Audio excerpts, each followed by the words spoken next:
Yes people, good evening to all of you. So आप लोगों का हो गया कॉस्टिंग का पेपर, अभी एक ही पेपर बचा है, टैक्सेशन। और सबसे बड़ी चीज़ है कि ये पेपर बहुत बड़ा है, जिसमें आपको इनकम टैक्स भी पढ़ना है, जीएसटी भी पढ़ना है, सर क्या क्या पढ़ना है। तो देखिए, आप लोगों ने पहले ऑलरेडी पढ़ रखा है, तो बिल्कुल टेंशन तो बिल्कुल भी लेने की ज़रूरत नहीं है।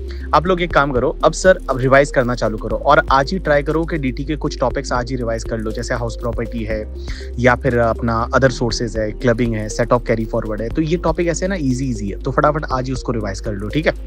उसके बाद बाकी वाले टॉपिक है वो आप कल रिवाइज करिए और उसके बाद में फिर आपको जीएसटी पे जाना है।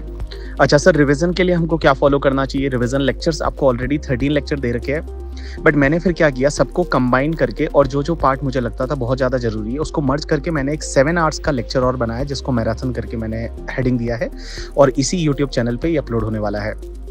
और उसमें मैंने ना टाइम स्टैम्प भी दे रखा है, तो जहाँ पे भी आपको लगता है कि मुझे सीधा क्लबिंग जाके देखना है, क्लिक करोगे, सीधा आप क्लबिंग पे पहुंच जाओगे और वहाँ से आप रिवाइज कर लीजिए। और उसके बाद अपनी बुक से 2-3 क्वेश्चंस है वो आप अच्छे वाले क्वेश्चंस कर लो, जो मैंने आपको सेलेक्ट करके दिए थे एक वीडियो में यूट्यूब पे, और जिसमें मैंने बताया था लास्ट डे पे कैसे रिवाइज करना है, ठीक है।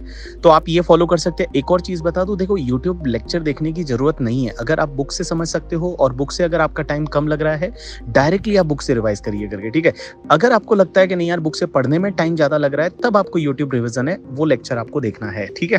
तो मैराथन आपको मिल गया, मैंने इंपॉर्टेंट क्वेश्चंस का जो लिस्ट था वो आपको मैंने दे दिया था, और बाकी आरटीपी एमटीपी वगैरह उसके भी मैंने आपको लेक्चर्स दे दिए थे। तो आपका सब, और एग्जाम के दिन जाते टाइम एक चीज ध्यान रखना, जिस दिन एग्जाम देने जा रहे हो उस दिन सुबह ना एक बार एमटीपी आरटीपी जरूर देख के जाना। जो मॉक टेस्ट पेपर और रिवीजन टेस्ट पेपर है वो आप एग्जाम देने जिस दिन जा रहे हो उस दिन आपको देख के जाना है, ठीक है।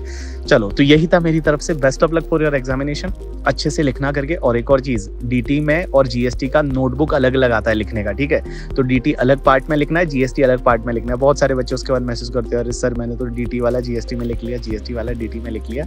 वैसा नहीं करना है, ठीक है। तो अच्छे से जाओ और अच्छे से लिखो और एकदम कूल माइंड से लिखना। जो 3 घंटे आपके पास है, बेस्ट चीजें हैं वो लिखने की कोशिश करना।